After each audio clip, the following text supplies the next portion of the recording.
Real Madrid are just smashed three past Kairat Almaty in the Champions League. And I don't think anyone is surprised with the scoreline. Like as it should be. As it should be. I didn't think Madrid get off the second gear because bro, the quality was too much. Real Madrid for Kairat Almaty, they didn't really try. But before getting to the video, before digest what we learned in this video, if there is much to learn actually, because for me it was a boring match, even though it was like a high scoring match. Like the video, subscribe to the channel, and subscribe to my main channel PKF. Let's dive um let's dive into it. So I was starting with the lineup.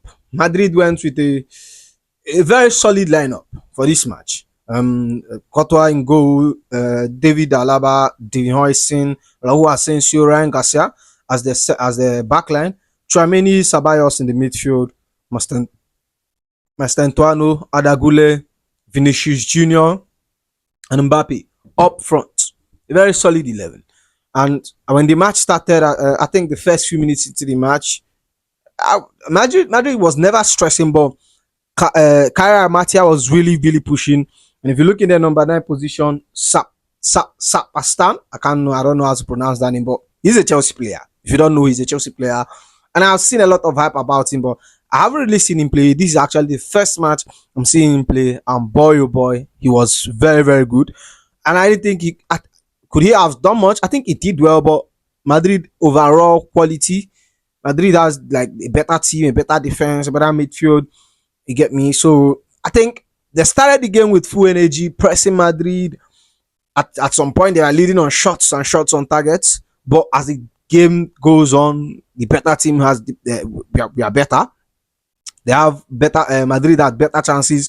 I think their morale was killed after that penalty, which was an obvious penalty. That was an obvious penalty. The keeper moved very reckless, and you could give it to him.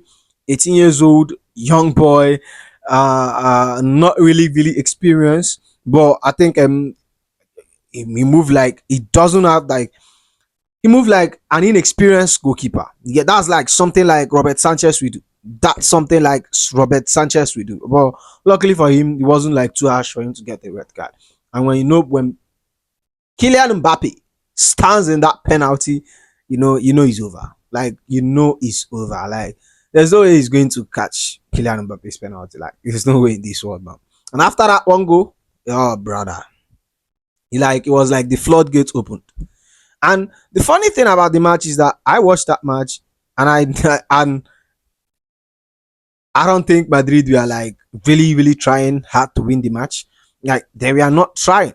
They are really not trying. It could have been. This match could have easily been 7-6-0. Like there's nothing to talk about this team. Like they have got nothing on Madrid. They have got nothing on Madrid, and I'm happy for Kylian Mbappe. He's stuck padding, and Eduardo Camavinga, who came on from the bench and came in and scored his goal, and Brahim Diaz, who also came in and scored his goal. Apart from Vinicius Junior, that fraud, I don't rate Vinicius Junior, so take anything I say about him with a pinch of salt. Apart from him, I think he's the worst of the whole team. He had the worst rating for his side. I think Brahim Diaz came in and scored. Brahim Diaz was better than Vinicius Junior for the whole 90 minutes. And this was who you said that they should give Ballon d'Or. And speaking of Ballon d'Or, Mbappe's performance recently, I think is the way he's moving, the way he's stack padding, 15 goals this season alone. 15 goals this season alone and 13 for Madrid. This season alone. And he's moving like Mbappe's Ballon d'Or season. Genuinely, it's moving like Mbappe's Ballon d'Or season. If you keep up with this form and his World Cup here, and he's definitely going to turn up.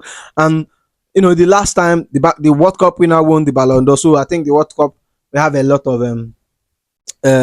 of influence on who gets the Ballon d'Or for next year. But I think Mbappe, the way he's moving, his form, I think he's staging a very very big claim on it. I'm sorry the way I'm looking.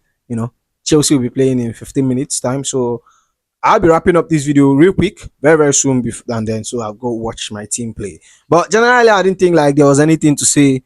The whole team was really good. Thibaut Courtois wasn't really tested that much. The backline wasn't really tested that much. The only thing I take away from this match was the striker I can't pronounce it, but yeah, the number 9, very solid. We'll be looking to see him at Chelsea, and I don't think it comes in straight into Chelsea. I think if he joins us, he's 17 years old. I think he turns 18 next year. If he joins us, I think he moves to Strasbourg straight away. Very good player. I think I'm happy with what I see.